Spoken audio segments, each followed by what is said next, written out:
So thanks very much for inviting me, and thanks for coming to the talk. This is based on work with Jiao Song and Peilin Zheng.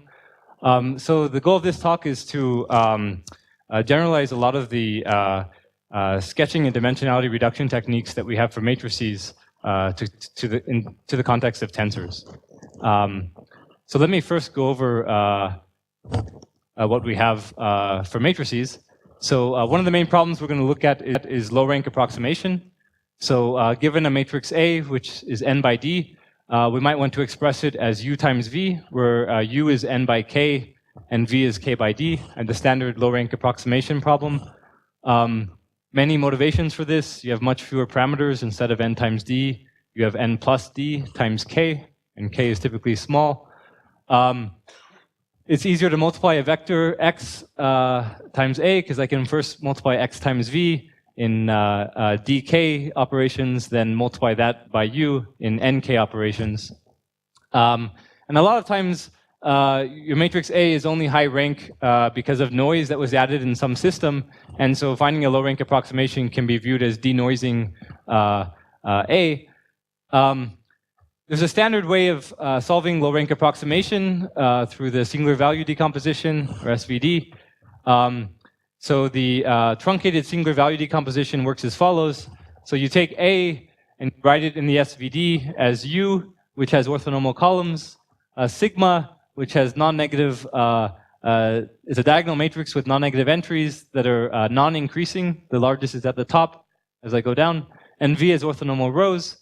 And the truncated SVD, all it does is if you want to rank K matrix, then you take the top K singular values, the top K diagonal entries here, and you leave them alone and you zero out all the remaining entries. So this selects the K leftmost vectors here and the K uppermost vectors here. And so this gives you a valid rank K approximation, which is, it's nice, it's optimal under many different error measures. The main issue is that it's slow. Okay, so for large data sets, this takes nd squared time. If n and d are large, this is prohibitive. So a natural question is if you can do it faster. To do this, so you can do it much faster if you allow for some notion of approximation. Let me just first describe one such notion under the Frobenius norm. So we're given this matrix A, this rank parameter K, and we're given an accuracy parameter epsilon between 0 and 1. And the goal is to output a rank K matrix A hat, which is close to A under some norm. We'll look at Frobenius norm. The notion of error is we like the norm of A hat minus A to be at most 1 plus epsilon, so a multiplicative error. 1 plus epsilon times the cost of the best possible rank K approximation to A. Okay, so Frobenius norm, just entry-wise Euclidean norm. So we're trying to find these two factors, U and V, right? So this rank K matrix is, I can write it as U times V, which gives this 1 plus epsilon approximation. Okay, so it turns out if you allow this notion of approximation and you allow for some tiny probability of failure, you can do much faster than the SVD. So you can achieve time which is n and z of A. So n and z means number of non-zero entries of your matrix A, plus what's typically a low-order term, n plus d times a polynomial in the rank parameter K and the accuracy parameter epsilon. Okay, so I'm going to quickly sketch, question. The way I've written it here, it's arbitrarily small constant. Yeah, that's right. So one thing you can do is repeat this log 1 over delta times and verify the solutions. Yeah. Any other questions? Oh yeah, so n and z of A is number of non-zero entries of A. Okay, so just some perspective on that, like even for dense matrices, n and z of A is at most n times d. And so this would be an n d times algorithm, whereas the SVD was getting nd squared. But for sparse matrices, it's even a lot faster. Yeah. Any other questions? Yeah, so using follow-up work, now the poly is pretty small, so it's actually just k squared divided by epsilon.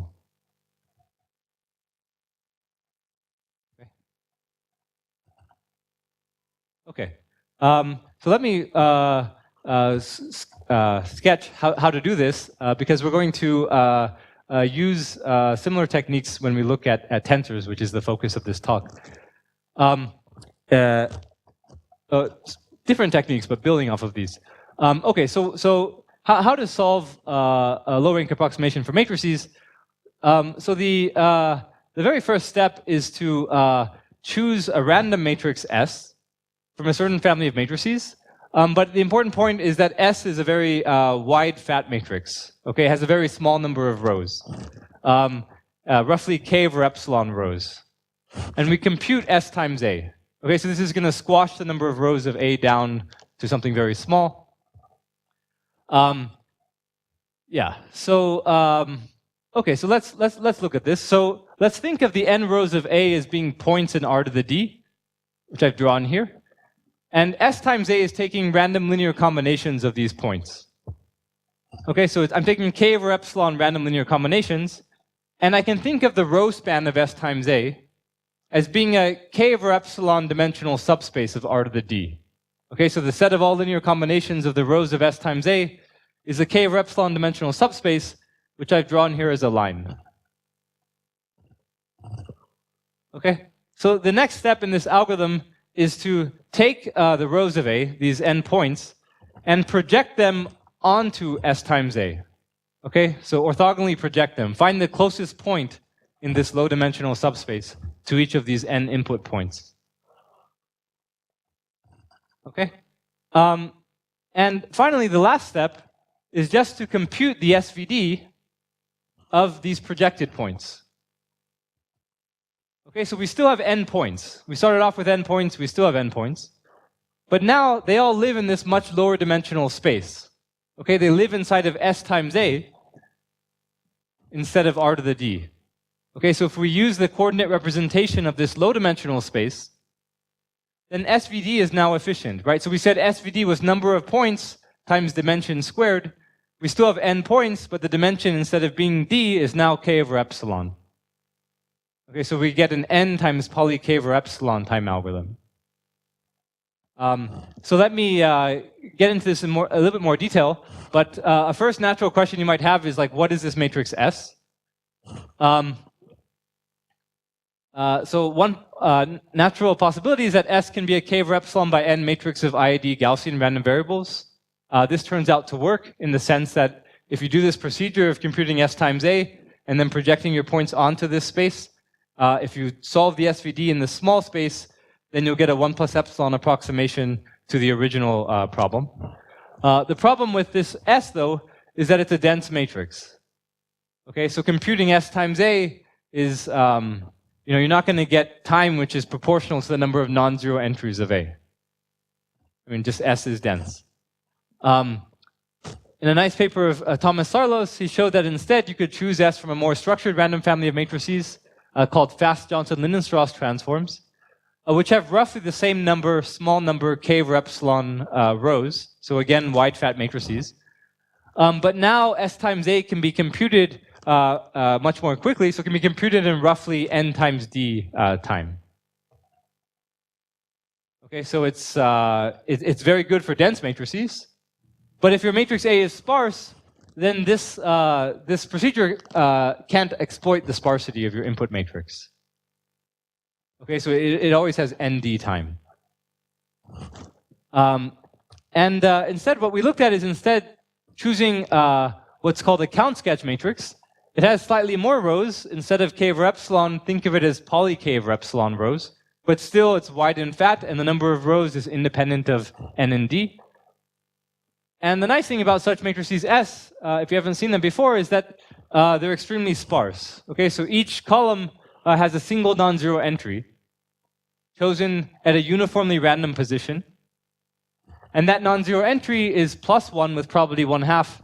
and -1 was probably 1/2, independently for each of the n columns.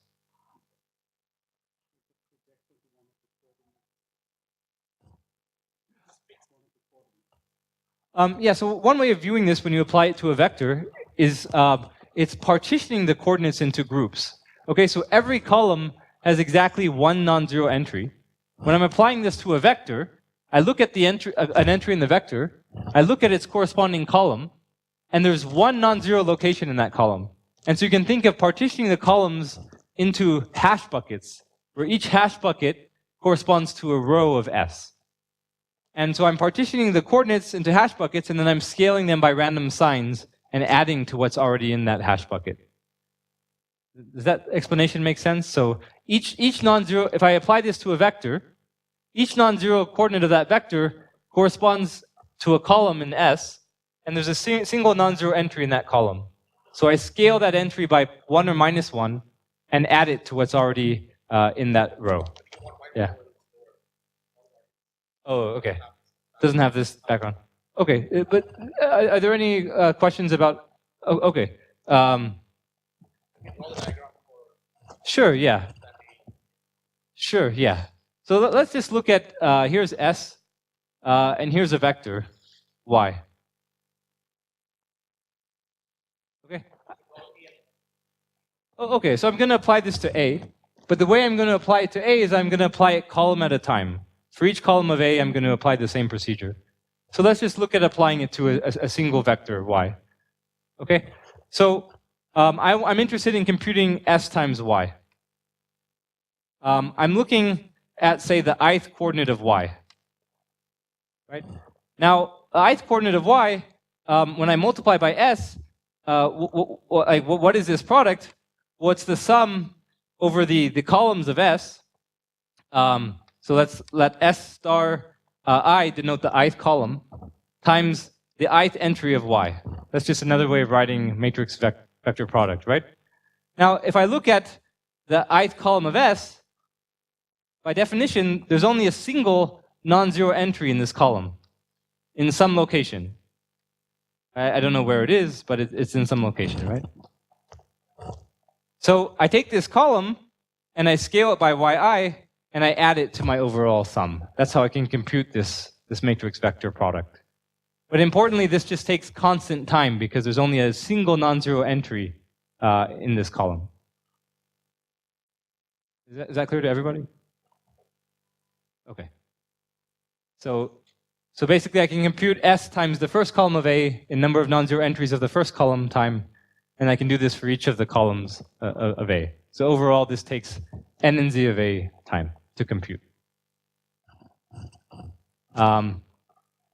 Yeah, so, and the nice thing about this, which I'm not going to prove in the talk, is if you set the number of rows of S to be a polynomial in k over epsilon, then this sketch and solve solution framework that I described on the previous slide works.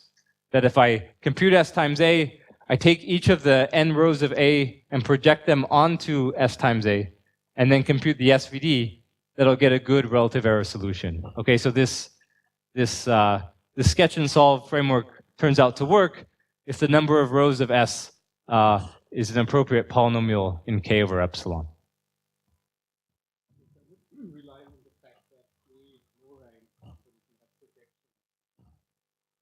So A is not low rank.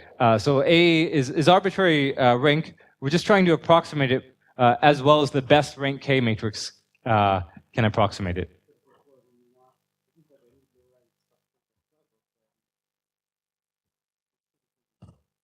Well, I mean, yeah, show the guarantee. Yeah, so the guarantee, again, is this relative error guarantee that we're going to output this rank K matrix UV such that the norm of UV minus A is at most 1 plus epsilon times the cost of the best possible rank K approximation to A. So if A is very far from any good low rank approximation, then this cost of the best possible approximation is going to be very close to the norm of A itself.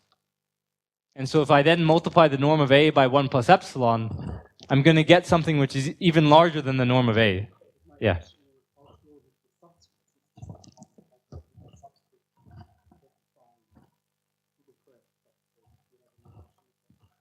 Yeah. So first of all, like there could be.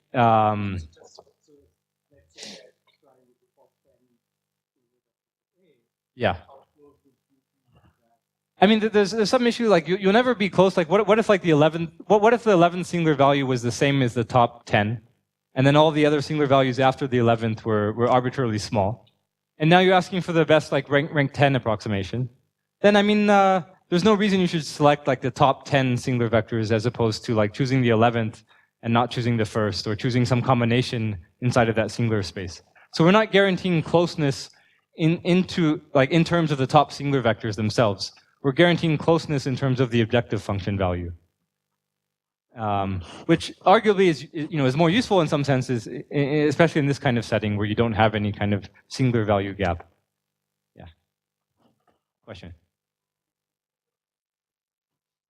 Yeah, if you do make singular value gap assumptions, then from the cost function guarantee itself, you can back out how close you need to be to the actual top case singular space, just by triangle inequality, basically. Yeah. So the count sketch matrix, the way it works is for each column, I independently do the following. I choose the location of a single non-zero entry uniformly at random. After I've chosen that location, with probability 1/2, I put a 1, and with probability 1/2, I put a -1. Yeah.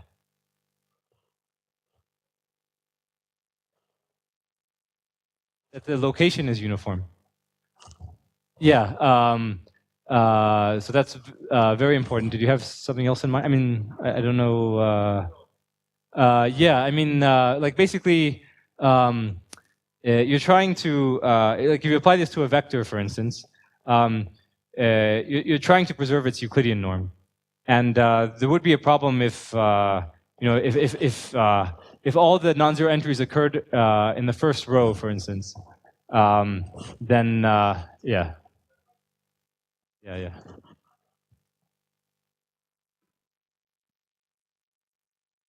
Any other questions? Okay, cool. Okay, so let me go over the current algorithm that we have. So we first compute S times A, where S is one of these sketching matrices, for instance, the count sketch matrix. Now, as I said, like the count sketch matrix is so sparse that you can compute S times A in time proportional to the number of non-zero entries of A. So that's within our time budget. After that, I said, well, let's just take the n rows of A, we think of them as points in R to the D, and we project them onto the row span of S times A. It's not so clear how to do that in like this super fast time that we want, number of non-zero entries of A time. So let me get back to that in a second.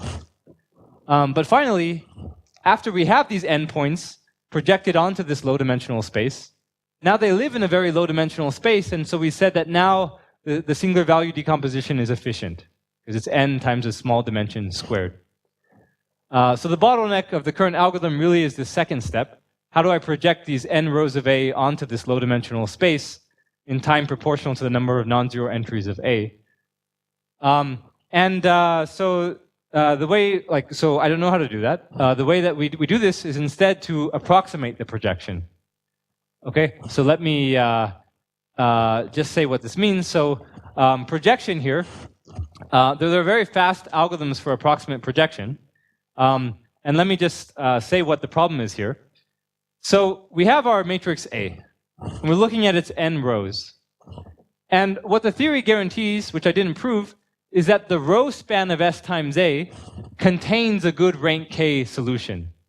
So if we project all of our n rows of A onto that span and do the SVD, we'll get a good rank K solution. Now, what does it mean to project the rows of A onto the row span of S times A? Well, I look at the first row of A, and I'm trying to find the coefficients of the first row of this unknown matrix X, which correspond to the appropriate linear combination of the rows of S times A. Okay, and I just want that difference of the first row here minus the first row of A. I want that difference to be small. And I'm doing this for each of the n rows. Okay, so X is choosing the coefficients of the projection. And I'm folding in the second step and the third step of this algorithm. I also want X times SA to be a rank K matrix. So I'm requiring that X is rank K here. Okay, so if I minimize this problem, I actually, solve the problem that I want to solve, because, what is the closest point to the row of A? It's a projection onto S times A.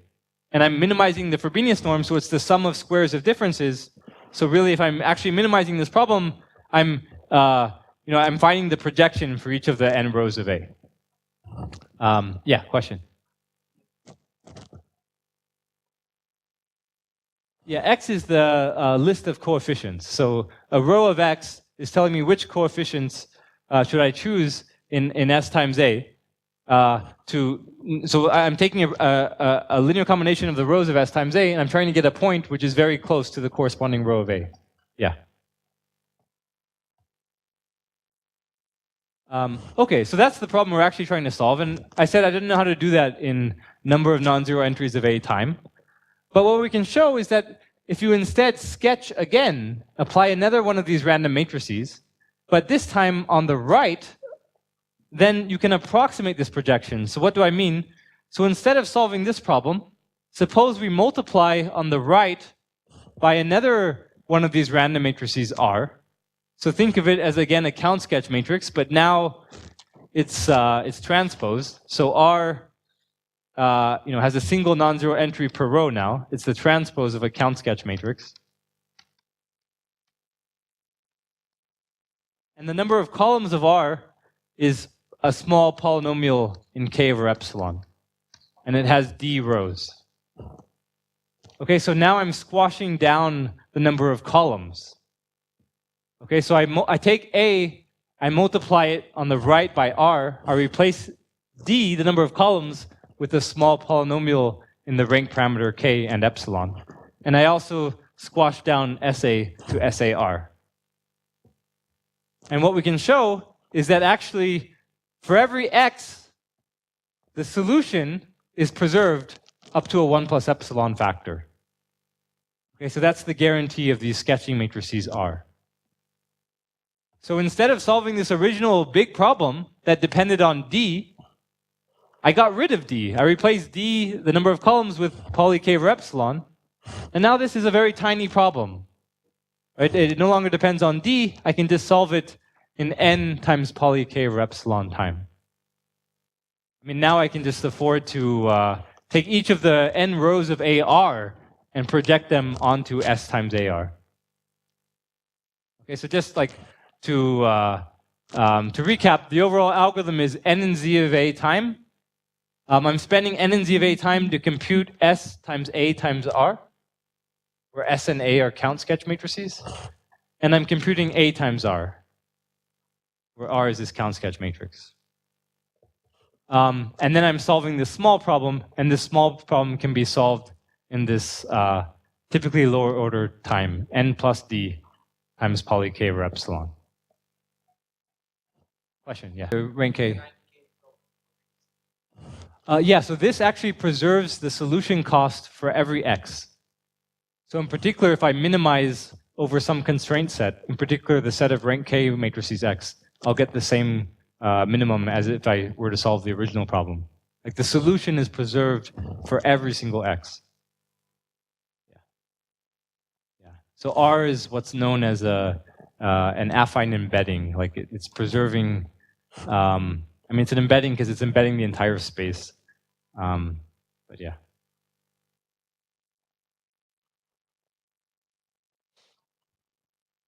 Oh, okay. Well, so you understood, like, did you understand how we got to this optimization problem? Yeah. So the problem with this optimization problem is, how to solve it. Like, naively, like we said, well, we could take each of the rows of A, project them onto S times A, and then find the best rank K solution using SVD. But a row of A is d-dimensional. Okay, so it means like for each row of A, I'm going to be spending more than its number of non-zero entries to do this projection. And I don't want to do that if I want this overall running time.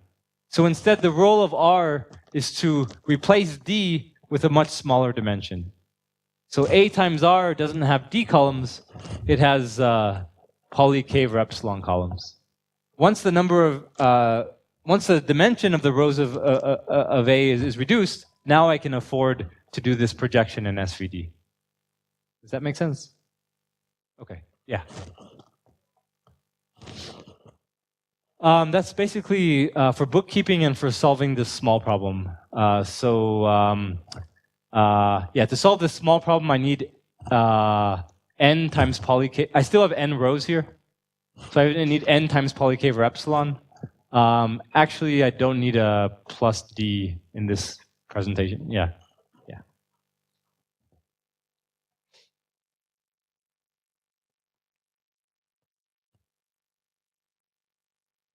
Yeah, exactly. So if I were to use a Gaussian matrix, then this leading order term would not be n in z of a. Computing s times a would take longer since S is a dense matrix. Oh, okay. So count sketch actually originated in the data stream literature, and it's called count sketch because it was used for the purposes of trying to count frequent items in a data stream context. The sort of the intuition why count sketch works is let me first give you the intuition why multiplying by a Gaussian matrix S works. Like the main point is you want S to try to preserve the norm of a fixed vector. Okay, and then once you have this property, then you can try to union bound over a net inside of a subspace, this kind of argument. Now, Gaussians preserve the norm of a fixed vector because sort of the sum of Gaussians, the variances add up. So the two norm, like the inner product of a Gaussian vector and a fixed vector is a new Gaussian with variance, which is the norm.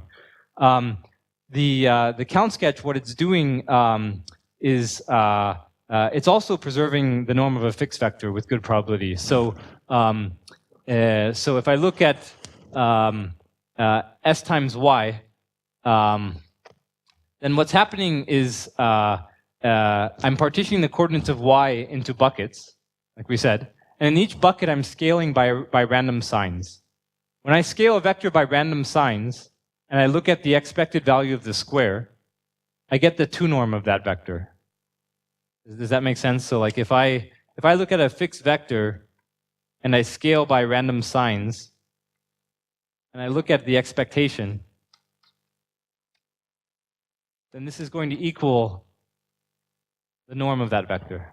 That's a property that I want.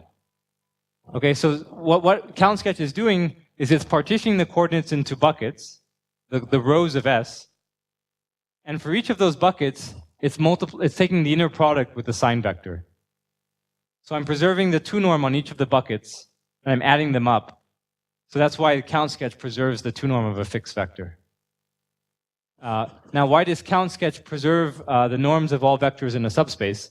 So the role of this hashing is actually to, so there's a key property about low-dimensional subspaces, which I'm not getting into, which is that if I range over all unit vectors in a low-dimensional subspace, it can't be the case that every coordinate, if I have a low-dimensional subspace of R to the n, as I range over all unit vectors, it can't be the case that every coordinate is large in some unit vector. I mean, it can't be the case that this unit vector has the first coordinate being very large and all the other coordinates small, and this other vector unit vector has the second coordinate being large and all the other coordinates being small.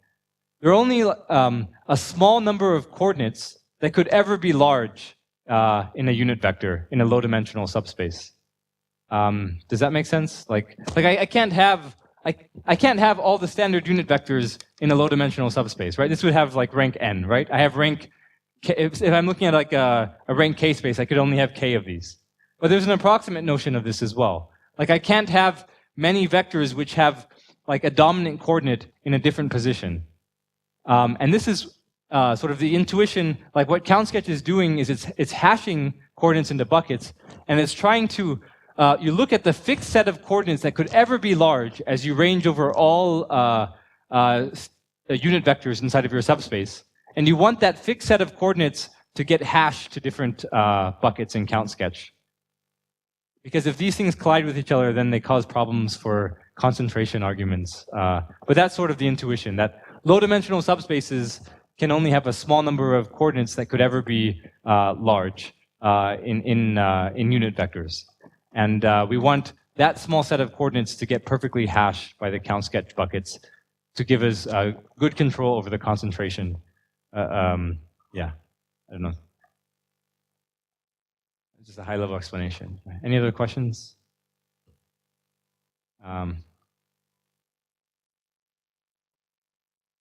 Okay. Yeah. So, and then of course the other reason we chose count sketch is because we wanted it to be n and z of a times. So the natural question is, can you get a matrix which just has a single non-zero entry per column that works for subspaces? Yeah. Okay. So let me just mention. So that was for Frobenius norm low rank approximation. There are many other norms you might look at for low rank approximation. So you might want to find a low-rank approximation UV transpose with respect to some other norm, and you might want an alpha approximation. Alpha was 1 plus epsilon when we looked at Frobenius norm. So we just looked at Frobenius norm low-rank approximation, and we said we could get very fast algorithms with good relative error. One thing that we looked at in later work was entry-wise L1 approximation. So instead of finding a subspace, finding a matrix to minimize the sum of squares of differences, I want to minimize the sum of absolute values of differences.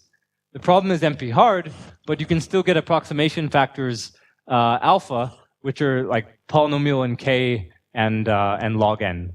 And I have some follow-up work with Rina, which generalizes this to every LP norm, entry-wise LP norm.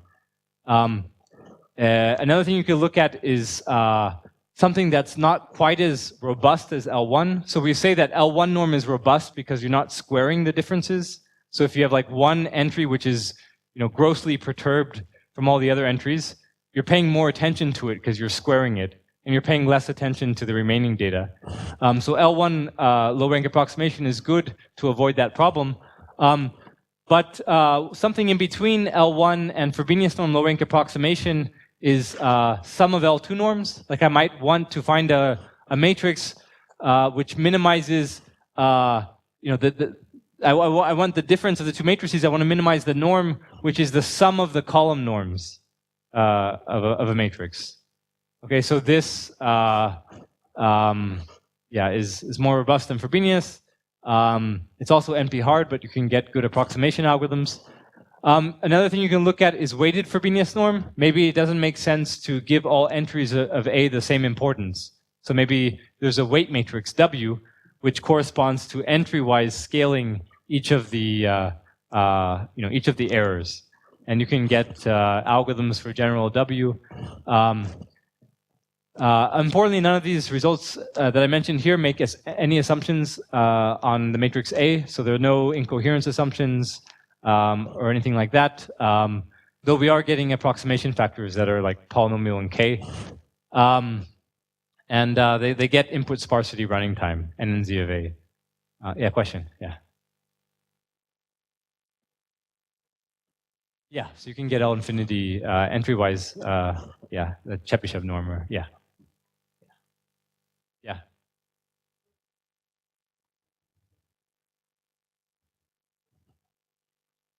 Oh, so for general matrices, you can't get running time which is faster than N and Z of A. Oh, plus the additive term. So the additive term is N plus D. Okay, so for the Frobenius norm thing that I went over in detail, it's like N plus D times K squared. If N and D are about K, then that's about K cubed, that additive term. And that K cubed is just coming from actually solving a linear system, K by K linear system. So that's actually just coming from the time it takes to invert a K by K matrix. So that's actually also tight. It's actually not, you can actually get running time which, if you allow fast matrix multiplication algorithms, you can get better than N plus D K squared. But it gets tight at the point of solving linear systems for square matrices. Yeah.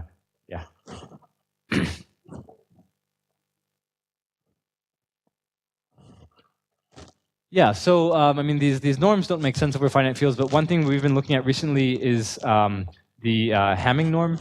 So you want to find a low-rank matrix which minimizes the number of disagreements with your input matrix. And there it does make sense over finite fields, and we have some results. Yeah. It's again NP hard, but you get approximation factors, etc. Yeah. Any other questions? Okay. Okay, so what I wanted to talk about is actually tensors. Let's get into it and just stop me if I'm out of time. Okay, what is a tensor? So a tensor is just a multidimensional array. And there are parameters to describe a tensor. The order q, there's an order q, and there's a dimension for each order, n1 through nq. So when q is equal to 3, I get a cube, which I've drawn here. And I call this tensor A, which is in R n1 by n2 by n3. Okay, so the ni is the length of the ith dimension. Q equals 2 is a matrix. Q equals 1 is a vector.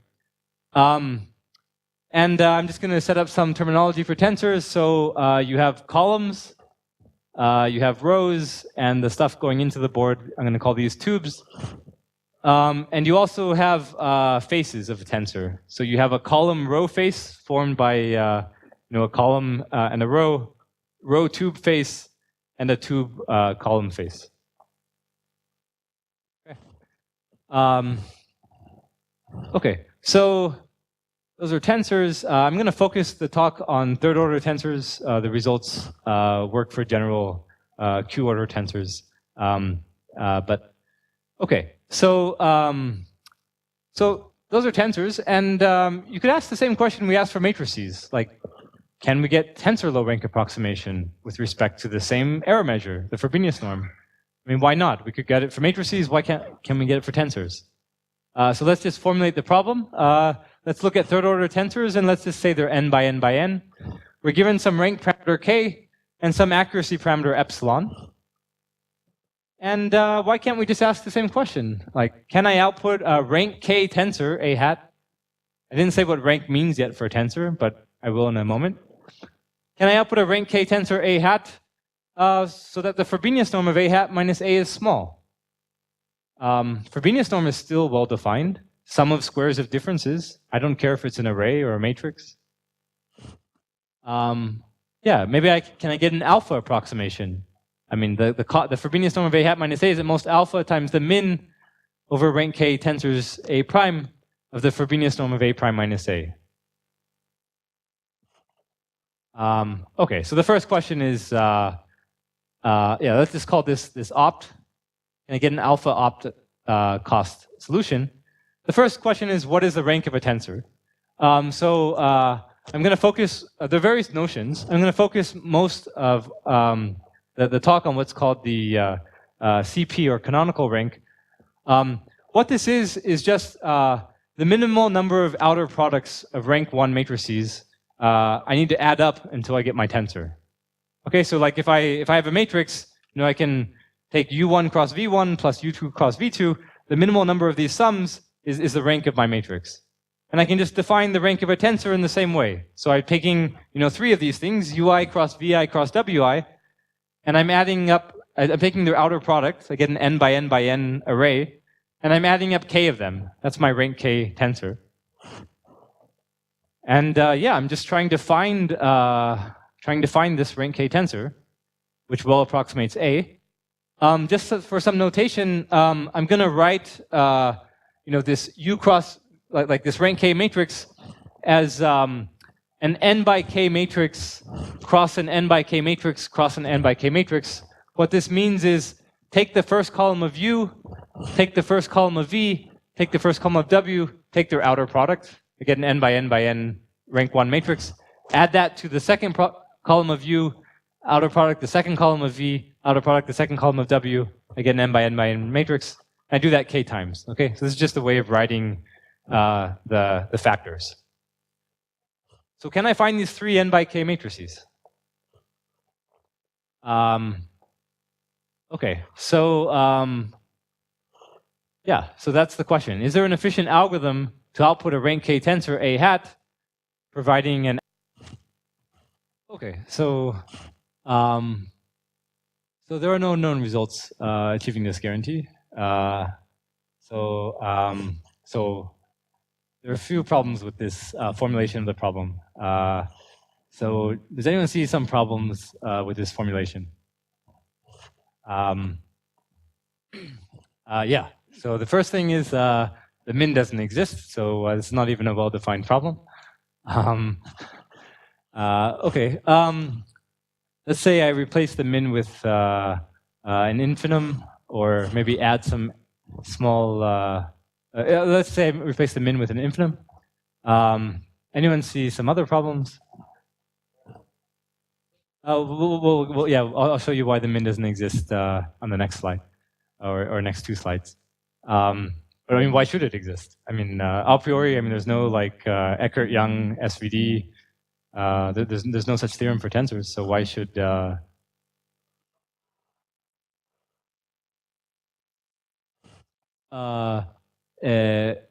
mean, so tensor A has a rank, but what if I chose, and I'll get into this more in a few slides, but what if I chose a parameter k which was less than the rank? Then this min might not actually exist. It might get arbitrarily close to the rank k tensor, but not actually equal the rank k tensor.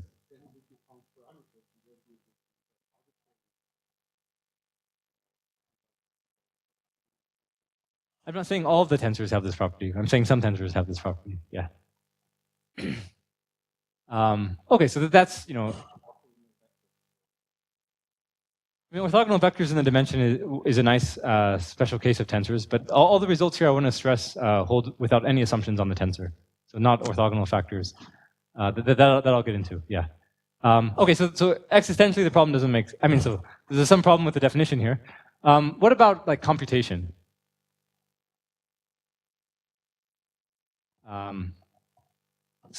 Okay, so let me just say some things. Yeah, and by the way, like we can look at all these other norms, not just Frobenius norm, and I'll mention results for those.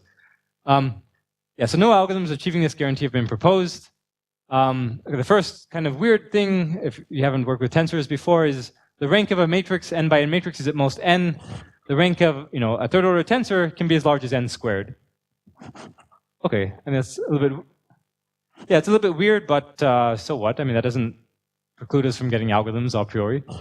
But another issue is computational. Like, so what if I asked you to compute the rank of a tensor? What would you do? Yeah. So computing the rank of a tensor is NP hard.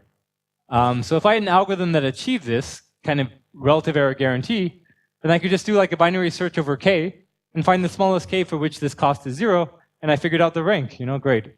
So I can't get this guarantee, right? I'm not, yeah, solving an NP hard problem. And yeah, the last issue, as you guys mentioned, is that the best rank k solution might not even exist due to what are called border rank issues, which I'll go over on the next slide. So this definition is not, no, well, it's not a well-defined notion.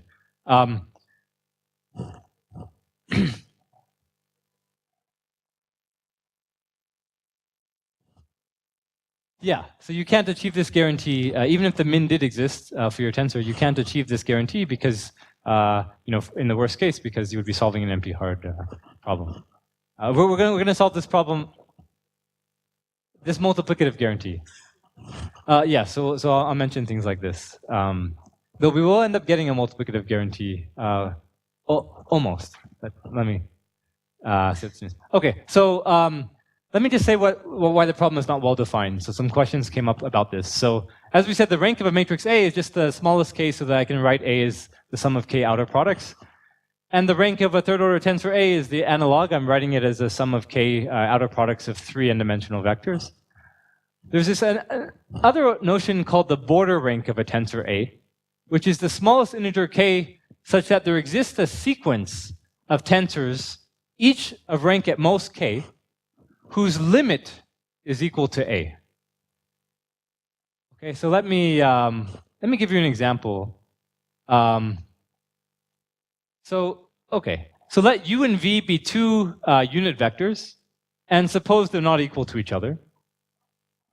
And let's look at the following tensor A: U cross U cross V, plus U cross V cross U, plus V cross U cross U. You can show the rank of this tensor is 3. I mean, it's at most 3, but it turns out to be exactly 3. But actually, A can be approximated arbitrarily well by the following sequence of rank 2 tensors. which I'm going to index, so b sub n, and n is going to infinity.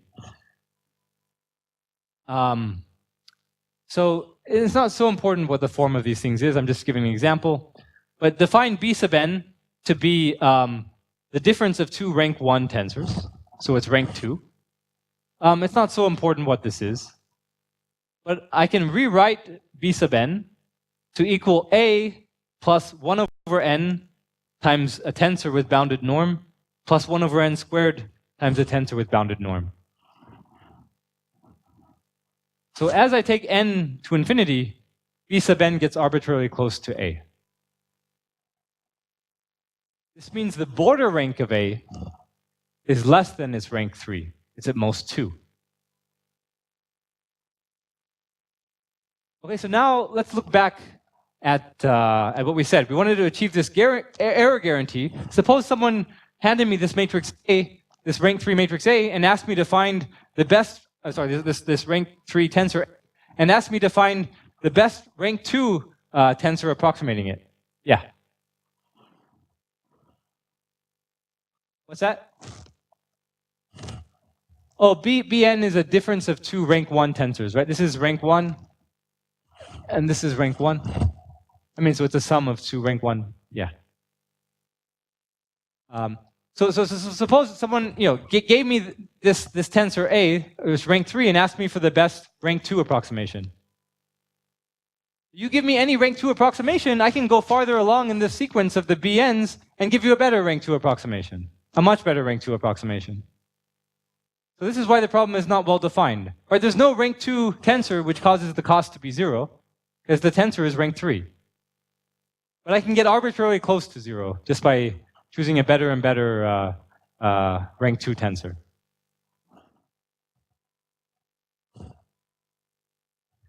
Yeah, so I mean, there are some ways. I mean, one thing you can do is, so the coefficients here blow up. So one way to compactify it is to have bounded coefficients. There are also other notions of rank which avoid this problem. The way I'm going to treat this in the talk is this is only a problem if the cost is actually 0. And what you can do is actually add an arbitrarily small additive error. And then it's not a problem. And this additive error can be like your favorite arbitrarily small function of n, right? It's not a constant. It's like arbitrarily small, really arbitrarily small. So I think, so because of that, I'm just going to ignore the fact that it might not exist. Yeah. Yeah, so border rank issue implies the best rank case solution need not exist. And I said we're going to handle this by adding an arbitrarily small additive error, and so I'll ignore this for the rest of the talk. So let me get into our results for Frobenius norm. So I'm first going to go over algorithms. Now, how are we going to get algorithms? The problem is NP hard. So we're going to have two ways of coping with this. One is we're going to get bicriteria algorithms. So instead of outputting a rank k tensor, we're going to output a tensor which has slightly larger rank, but does as well as the best rank k tensor for approximating the input tensor. It turns out that actually you can get around NP hardness in this way. Another way we're going to cope with this is with parameterized complexity. So we'll get algorithms which are very efficient when the rank parameter k is not too large. Okay. I also mentioned column-based decomposition. So these are useful particular kinds of low-rank approximations to tensors, which give a low-rank approximation where the factors themselves consist of actual columns, rows, and tubes of your input tensor. And this might have a more physical meaning, like you're choosing actual features that are important. The analog of column subset selection for matrices, if you've seen that. And then I'll mention some hardness results that actually strengthen the NP hardness that I mentioned earlier under some complexity assumptions. So let me state our main bicriteria result. So we're given this n by n by n tensor, rank parameter k, accuracy parameter epsilon. And what we can show is we can find, instead of a rank k tensor, we find a rank r tensor, where r is k squared over epsilon squared. Such that the cost of using this rank r tensor is at most 1 plus epsilon times the cost of the best rank K tensor approximation to A. Okay, so although it's NP hard, if I require outputting a rank K tensor, if I allow out for outputting a larger rank tensor, then you can do this not only in polynomial time, but we get a very efficient algorithm. We get n and z of A plus n times poly K over epsilon. Yeah.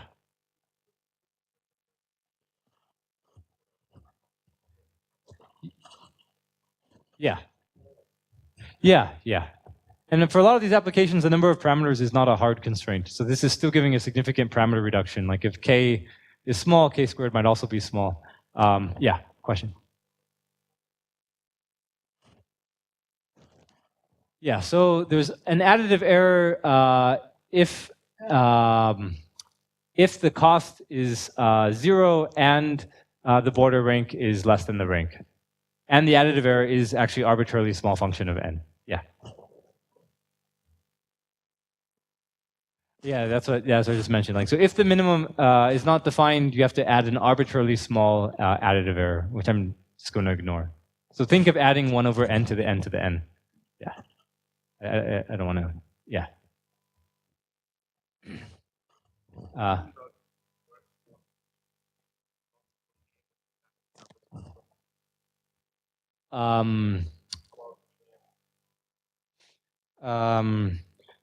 No, because so we're making no assumptions on A. So if I'm giving randomly sampled entries of A, then I might not receive a very large entry of A, and I can't get a good low rank approximation if I miss that large entry. Sample proportional to the size of the entries. I think what you'll just get is, because even for matrices, if you just do that, you won't get a, without some coherence assumptions, you won't get a relative error approximation. You'll get an additive error.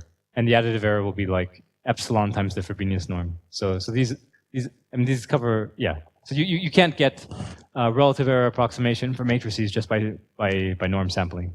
Yeah. Any other questions? Okay. Okay. If you really insist on getting a rank K tensor, we can do it, but the time has to not be polynomial in all the parameters. It's NP hard. What we can get is the following. So the same setup as before. We output this rank K tensor now, but the time is n and z of A plus n times poly K over epsilon, the same as before, plus a term which is 2 to the K squared over epsilon. Okay, so exponential in K. But yeah, if K is not too large, then this is still polynomial time. And a lot of these applications, K is supposed to be small. Yeah, any questions about that? Okay. Yeah, so those are the algorithmic results for tensors. Let me mention the column subset result for tensors, but before doing that, let me just mention what it is for matrices. So what is a CUR decomposition for matrices? You're given an n by d matrix, and you want to output 3 matrices. C, which is a subset of columns, a subset of a small number of columns. R, which is a small subset of rows. And U, which is some arbitrary tiny connecting matrix. So that C times U times R has the same dimensions as A. You'd like U to have rank K, so that CUR is a rank K matrix. And you'd like CUR to well approximate A. So it's a good low rank matrix. So the nice thing about this is the low rank factors, since they consist of actual columns and rows of A, if A had sparse columns and rows to begin with, then your low rank factorization is also sparse. Natural question is how many columns and rows do you need?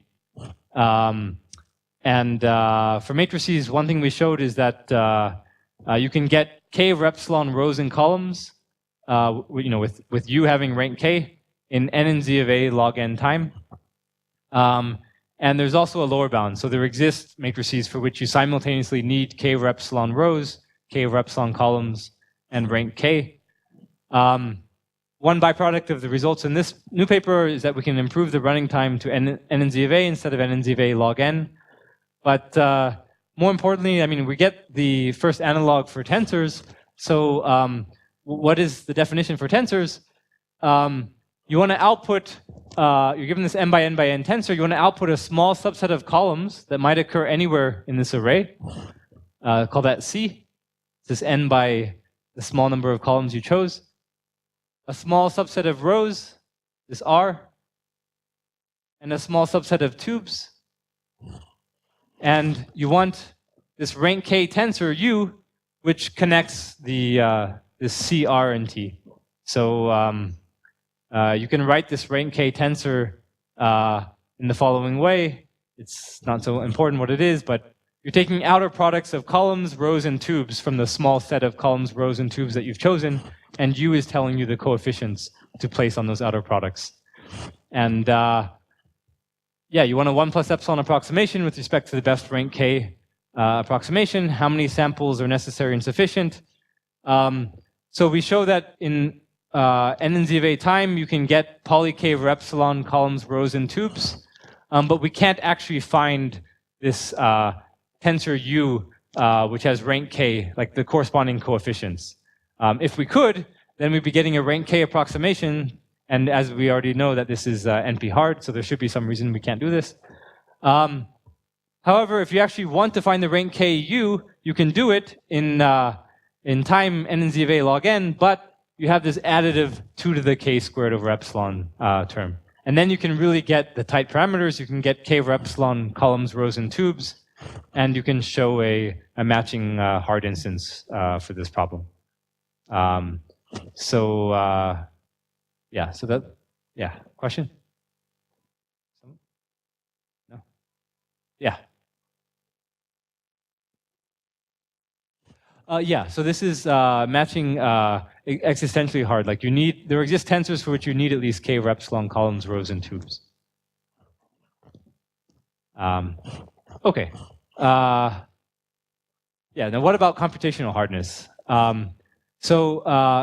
Under the exponential time hypothesis, this is a hypothesis which says that if you're given a satisfiability instance with n variables, a 3 satisfiability instance, it takes 2 to the n time to solve it, 2 to the omega n time. Okay, so you can't do much faster than just trying all assignments to variables. Under this hypothesis, we can strengthen Hastad's NP hardness result. So what we can show is, suppose we're given the following problem. We're given A, this tensor, and a rank K, and we're asked, it has rank K, we're asked to find a number T, which is a C approximation to the rank. Okay, so it's between, we want to output a number T, which is at least the actual rank of the tensor, and at most C times the actual rank for a constant C greater than 1. We can show for this problem, if you assume this exponential time hypothesis, then there's no algorithm that runs in time much faster than 2 to the k. Okay, so this strengthens the NP hardness in 2 ways. On the one hand, it's not only for outputting the rank.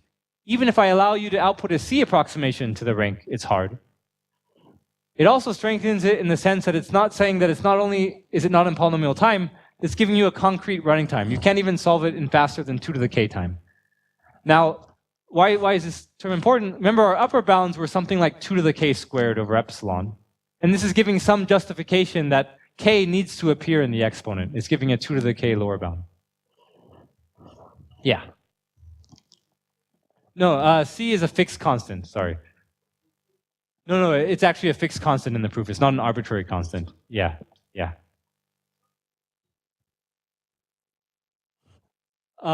So it's, I don't mean it's stronger in the sense of like a result. I mean like the implication under this assumption is stronger. Yeah.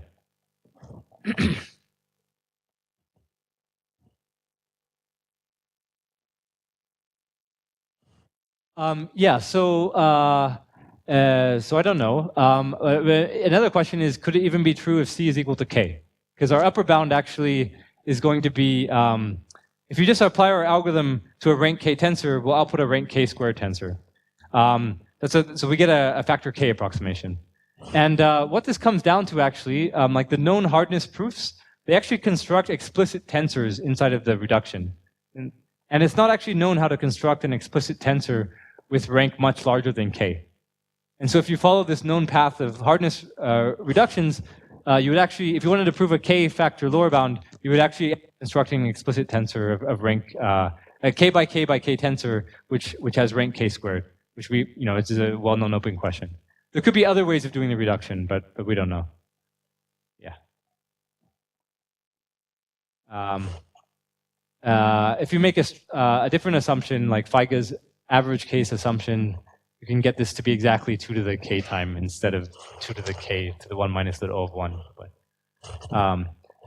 okay, so that shows like the algorithm should have time which is exponential in k. What about this exponential dependence in epsilon? Also assuming the exponential time hypothesis, we can get a hardness result in terms of epsilon. So given tensor A, accuracy parameter epsilon, for rank 1 tensors, suppose I just want the best rank 1 approximation to my tensor A. So I want U cross V cross W, for which the Frobenius norm cost is at most 1 plus epsilon times the optimal cost. Then already, under the exponential time hypothesis, we can show for this problem, you need 2 to the 1 over epsilon to the 1/4 running time. Okay, so we were getting 2 to the 1 over epsilon as our upper bound, so this is slightly off, but it still shows that some dependence on epsilon in the exponent is necessary. Okay, yeah, I think how am I doing on time? Wrap things up. Okay. Right. So here's. Let me just give you one slide on how to do the on roughly what the algorithm is that we use both for the Bicriteria and also for the parameterized complexity solution. Skip this. So what we use is the algorithm is really simple. Okay. So I can just say the algorithm. Okay. So you have an n by n by n tensor. There's this notion of flattening a tensor. Okay, so I have an n by n by n tensor. I can flatten it to an n by n squared matrix. How can I do that? Well, I have an n by n tensor, so I have n faces that are each n by n. I can, look this direction and put the n faces, I can put them all next to each other, and I get an n by n squared matrix. I can look in this other direction and get this different n by n squared matrix. And I can look in this last direction and get another n by n squared matrix. Okay, so I get 3 n by n squared matrices. Let's call them A1, A2, and A3. They all originate from the same tensor A. All I do is I take A1, it's n by n squared, and I sketch it on the right with one of these sketching matrices. Okay, so it's n by n squared, and I squash down the number of columns to be roughly k over epsilon. So it goes from n by n squared to n by k over epsilon. That's what A1 times S1 is. It's sketching one of these flattenings. Then I sketch the next flattening. I have A2, which is which I computed by flattening along a different dimension. It's n by n squared. I sketch that one down too. Reduce the number of columns and compute A2S2. And I have A3. And I sketch that down too. N by n squared, I make it n by k over epsilon. And then we argue that actually I have A1, S1, A2, S2, and A3, S3. The argument is that suppose I take outer products. I take a column of A1, S1, a column of A2, S2, and a column of A3, S3. Those columns are each n-dimensional. I take their outer product. I get an n by n tensor. And I do this for all triples. For any column I can choose an A1, S1. For any column I choose an A2, S2. For any column I choose an A3, S3. How many possible triples are there? There's, right? I mean, the number of choices of columns is k over epsilon. So the number of triples is k over epsilon cubed. The proof shows that the span of these triples contains a good rank k 1 plus epsilon approximation. So that's the whole algorithm. So take your n by n tensor, flatten it in each of the three ways, and sketch it down. And then take all possible outer products on the three flattenings. And that will already give you a Bicriteria solution. That will give you a rank k cubed over epsilon cubed solution. You can use count sketch to do the sketching efficiently. That's the whole algorithm. The analysis has to argue why there exists a good rank k solution in their span. Yeah, question or yeah.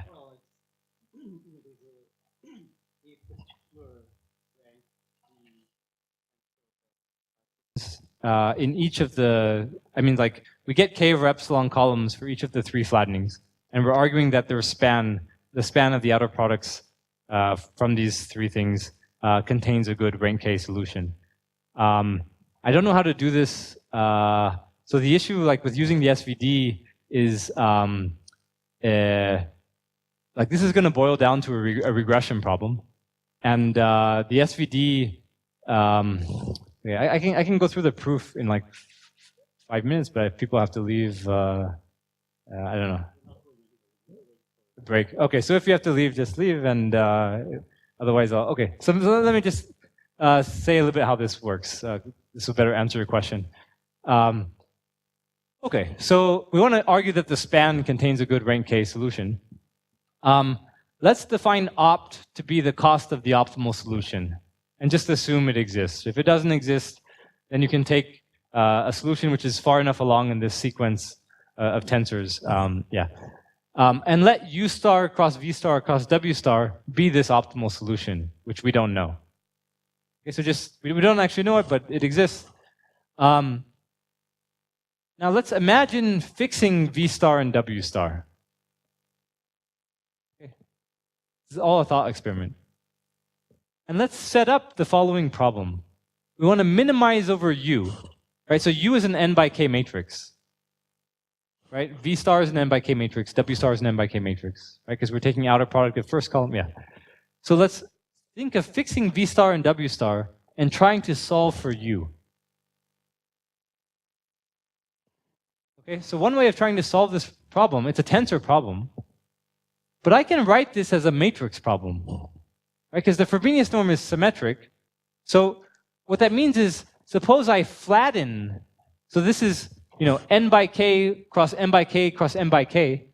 I can flatten this into a matrix problem, where I have an n by k unknown matrix U times a k by n squared matrix, which is V star transpose entry-wise dotted with W star transpose. Right, instead of taking, outer products of three n-dimensional vectors, I can take an outer product of an n-dimensional vector and an n-squared dimensional vector. And I can do that k times. And that's all I'm saying. I can write it as a matrix by doing that k times. Okay, now I don't know what V star and W star are. I set up this hypothetical matrix problem. When I flattened A, I got A1. Right, that's how we defined A1. Okay, so this is just rewriting the problem as a matrix problem. Now I don't know V star, W star, let's just call that unknown k by n squared matrix Z1. Right, it has k rows, right, because U has k columns. We're taking outer product of k things. So Z1 is k by n squared because we flattened it. This is some hypothetical problem. But now let's choose this sketching matrix, S1. We want to squash down the number of columns of A1 and Z1. Okay, so S1 is n squared by S, like one of these, think of S as being very small, like in the count sketch matrix or for Gaussians. So if S is k over epsilon, you can show that instead of solving this problem, if I solve the sketch problem where I replace UZ1 with UZ1 S1 and A1 with A1 S1, then the solution to this problem is 1 plus or minus epsilon, the solution of the original problem. And moreover, the solution of this sketch problem, u hat, can be written as a closed form solution because this is just a regression problem. Right? So the solution to this regression problem is u hat equals a1 s1 times z1 s1 pseudo-inverse. It doesn't matter so much what it is. I'm just saying what the solution is for this sketch problem. And the property is if I plug u hat back into the original matrix problem, which we said is equivalent to the tensor problem, then I get a 1 plus epsilon approximation. But what's nice about u hat here? I mean, I did this whole thing, this whole thought experiment. I didn't know what V star was. I didn't know what W star was. And Z1 is defined in terms of V star and W star. I don't know what Z1 is. I wrote down this hypothetical u hat. I have no idea what it is. What is the whole point of this? I mean, the point is that u hat, it looks like A1 S1 times something. And I know A1 S1. I don't care what this is. So u hat is inside of the column span of A1 S1. And that's what I need for proving this statement. So now I know that if I replace the optimal u star with something that's inside the column span of A1 S1, I still get a good solution. This is why this is called an existential argument. It's like this thought experiment to get to this u hat. And it's existential because now you apply the same argument, you fix u hat in W star, and then going through the same calculations, you can find a V hat, which is in the column span of A2, S2, and provides a 1 plus epsilon approximation.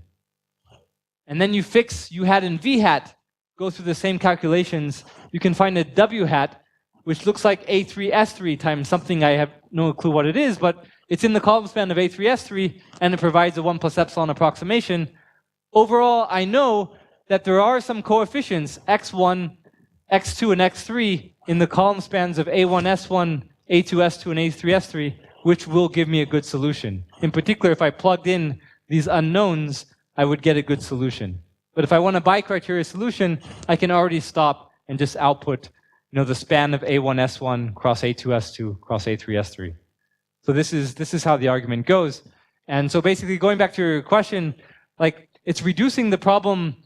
The reason u hat was a good solution is because u hat was solving this regression problem. And so I don't know how to solve this regression problem by just taking an SVD of A1. It somehow also depends on u.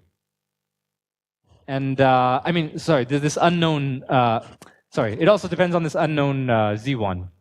Right, so the solution here, this sketching matrix was oblivious. It told me there's a good solution that looks like A1 S1 times something, and it didn't need to know what Z1 was, and we don't know Z1, so it's perfectly suited for us. If we wanted to use something that's not oblivious, like SVD, we might need to take the top some number of singular vectors from Z1 and some singular vectors from A1, but we don't know what Z1 is. So that's why I don't see how to use the SVD of a flattening to get this kind of result. Yeah, we can discuss offline. Yeah. Okay. So I'll stop here. But are there any quick questions about this sort of quick technical overview, or anything else? Yeah. Yeah. So that's actually similar. So for Krylov methods, you just argue that so first of all, they're different at a high level in the sense that Krylov is really accessing the matrix multiple times in an adaptive way. It's building up this sequence of vectors, and instead of finding the optimal, you just optimize over the span in the end. And so that and knowing that there exists something which is good allows you to make that argument go through. And this is a very similar in that sense. We know there exists something that's good, even though we don't know what it is. So it's okay to optimize over it. Yeah, that's a good point. You had a question? Yeah.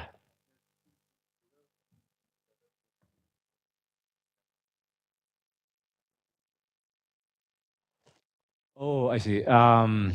Yeah, so non-negative, like entry-wise non-negativity. I mean, so this is a much harder problem. It's like NP hard, the sketching matrices don't preserve properties like non-negativity. Like in particular, like you're trying to preserve norms, and the sketching matrices, you're multiplying by +1, like +1, -1 matrices. They're going to quickly make things non-negative. There might be some smarter way of using sketching. Like one way of using sketching for problems for which it's not immediate to use sketching is like one way of solving these problems might be to have an iterative method. And a lot of these iterative methods, they have a least squares problem inside of them, like iteratively reweighted least squares. These are heuristics, but you can speed up the heuristics by applying sketching inside of the optimization procedure. Like for each instance of regression, you apply sketching to solve that faster. But like sort of as a black box, you can't just apply sketch to a matrix and argue that the span of S times A contains a good non-negative solution.